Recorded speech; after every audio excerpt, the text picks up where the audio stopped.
Hi folks, you're with Tacitus today at your Pushback channel, and thank you for joining this audio live stream. In this essay, I'd like to talk about an issue that possibly is a statement of the obvious, but the globalists waging a form of soft civil war against Western citizens.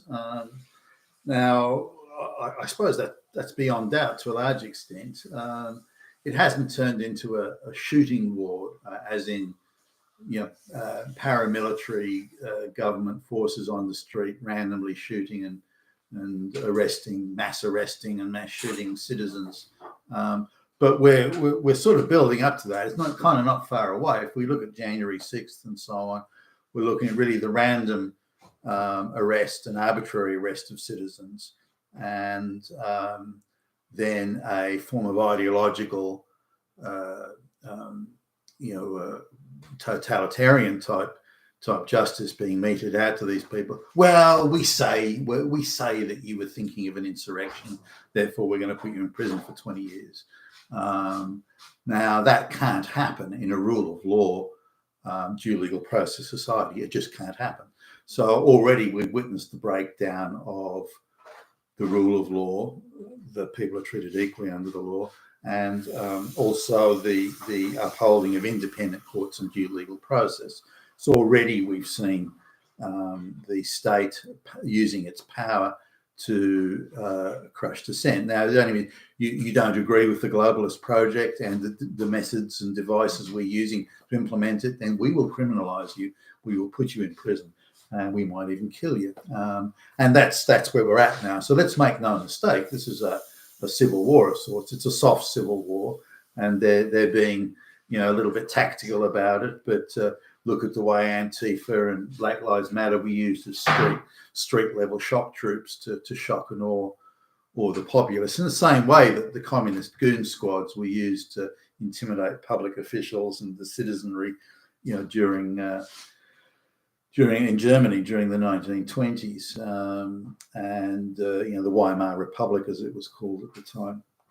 So I don't think there's any doubt that we're looking at a form of civil war. Now, whether we're looking at this is this is all the power they think they need to exercise, we can decide, we can control the political parties, we control all the institutions and the museums, the education institutions, we control the publication of literature, we control the media, we can manufacture 20 million votes out of thin air to make sure our candidate wins.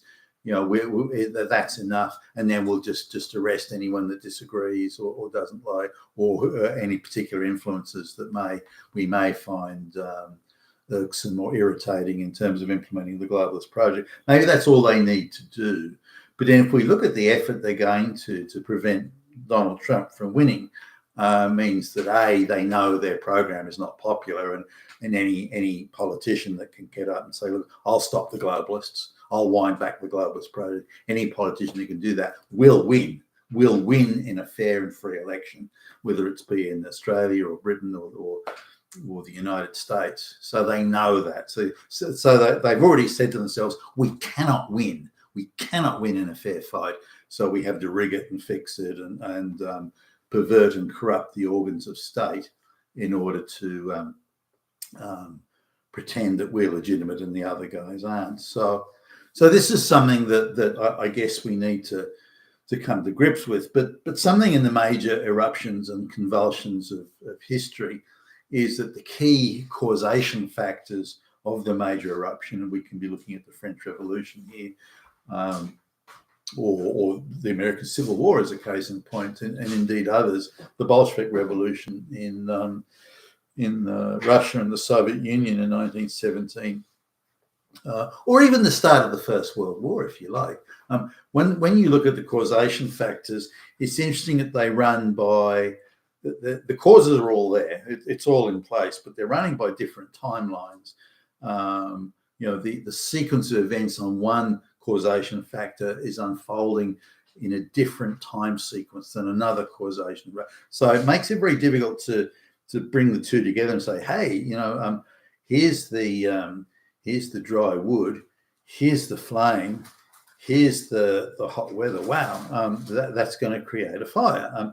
So because they're happening, so the drying out, for example, I'm simplifying it here, but the drying out of the wood occurs at a certain rate.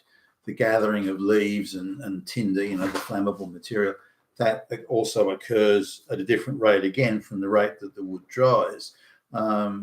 The idea of someone accidentally or purposefully throwing out a burning cigarette or a match, or maybe just flames, sparks coming off a barbecue or a lightning strike or something like that, that then occurs in a different timeline.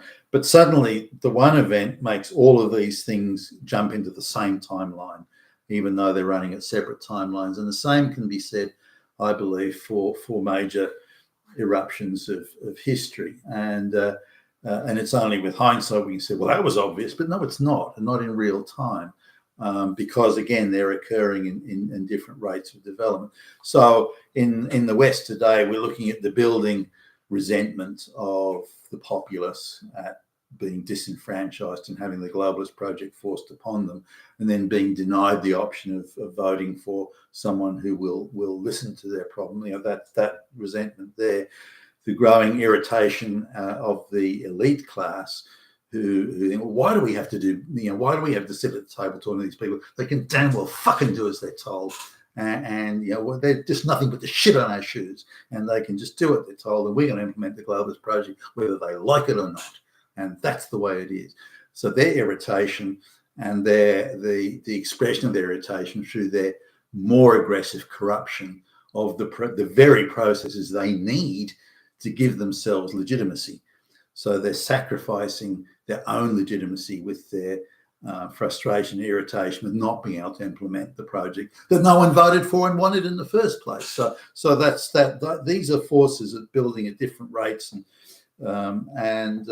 and various attempts by the globalists to disenfranchise, and of course the endless propaganda and the lies. I mean that's something that so many people resent. The endless lies they're being told by government now.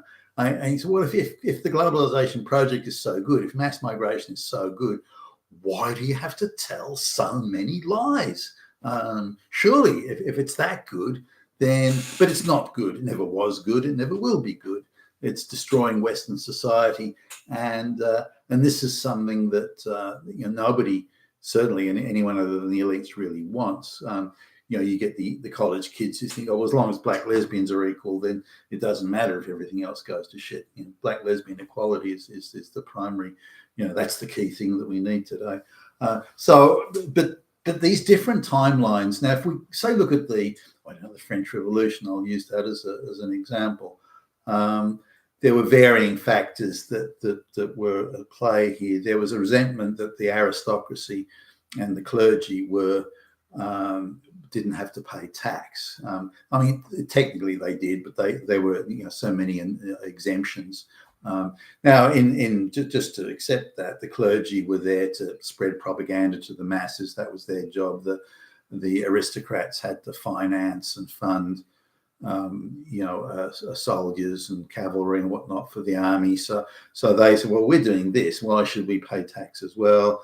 But the cost of running the state and the French wars, getting involved in other wars, including, by the way, the American Revolutionary War, where the French intervention was decisive in ending that war and in the favour of the rebelling colonists. So, and it was that, by the way, the cost of that just about toppled the French state over. So you had a lot of resentment from the people there because there wasn't enough taxes to run the state. There was heavier taxation on the people. The aristocracy and the clergy were also annoyed because the crown was pestering them to make some sort of contribution to the exchequer, to the taxation. Then all you needed was something happening at another timeline, or more today or current day timeline, which was had a couple of years of bad harvests and the price of bread went up, and the government responded very slowly to importing grain to solve that problem. then the state getting heavy-handed with arbitrary arrest and things like, and then suddenly bang, up it went, and then you had the French Revolution. But there were also other contributing factors. For example, there was a rising French middle class, people who were rising not through the aristocracy, but through their own merits. They were, particularly in the areas of, say, business, mercantile pursuits, lawyers in particular. Guys like Robespierre, and they were lawyers. And other leading lights of the French Revolution, Mirabeau, and so on. So you had then a group of people who were able to articulate and voice the revolution, and all these things came together, and that pent up anger and frustration sort of boiled over into what was known as the Reign of Terror, where thousands of people were being murdered, assassinated by arbitrary arrest and kangaroo courts. So, and you look at, say, the fall of the Roman Empire. The events all running at different timelines just really began to converge into one, and then arrived in the present moment together. And converged into that one timeline or one event line, and then the Roman Empire, or the Western Roman Empire, was no more. And you can look at various things throughout history. Again, the American Civil War, it wasn't something that was inevitable, given the different forces at play running at different timelines, and then suddenly it all comes together, and bingo, you've got that civil war. And then you get a second sort of stage where everyone else expects the other guy to back down. We'll just show them that we're not going to be messed with. We'll show those bums. But then everyone's thinking that, or one party makes the fateful mistake of saying, well, why don't we sit down and talk? And the other guys say, good, that's it. They want to talk. We've got them on the run. We've got them. Let's really drive home our advantage. And the people that offer negotiation in good faith then feel done by. I think, well, fuck you then. Okay, well, let's sort it out on the battlefield. And suddenly, we didn't expect that. But then too many people are committed and are invested in that response, and then you have the full-blown civil war. No one expected the American Civil War to last that long, or to consume that many lives. If you'd said to people at the beginning, this is going to, hundreds of thousands of people are going to die, and it's going to go on for years, they would have laughed you out of the room. They would have thought you were crazy or mad. Same thing goes with the First World War. You look at all the commentary at the time in the media and elsewhere, that they thought the First World War would be over anywhere between sort of 2 and 6 months. Even the idea it would last for 12 months was considered insane, if not ridiculous. But there you go. It went for 4 years. So these are things that these different timelines suddenly converging into one means that people are caught by surprise. They don't realize, holy shit, I didn't see that as a causation factor, because it was unfolding at a different rate in time and space. And then they start veering and coming together, and then the moment of explosion occurs. But at that point, then the chances of recovering, you think you're in control, or the globalists think they're in control, but chances of recovering control once that moment of ignition occurs is almost impossible. And things just go out of control, and they become random, and a bit like the Reign of Terror in the French Revolution. It was consuming people left, right, and centre, and the initiators of the revolution were themselves then murdered, and then the next round of people that took over, they were then murdered, again using random, arbitrary methods and kangaroo courts and arbitrary arrest and so on. So I think in order to the globalists, in order to enforce their power, they've been more than prepared to sacrifice legitimacy to do it, such as the arbitrary arrest of imprisonment of January 6th and the outrageous propaganda they're pushing and so on and so forth. COVID, of course, being an example. So they've sacrificed their own legitimacy in return for power, or what they see as power. And this is the power to force the globalist project upon an unwilling population. But I would see that as yet another opening up of another fatal error, as I would see it. Whether the timeline, the globalist project explodes in the next 5 minutes or it happens in 20 years, it doesn't really matter, but it's already sown the seeds, I would say, of its demise. You've been with Tacitus today, a pushback channel, and thank you for listening.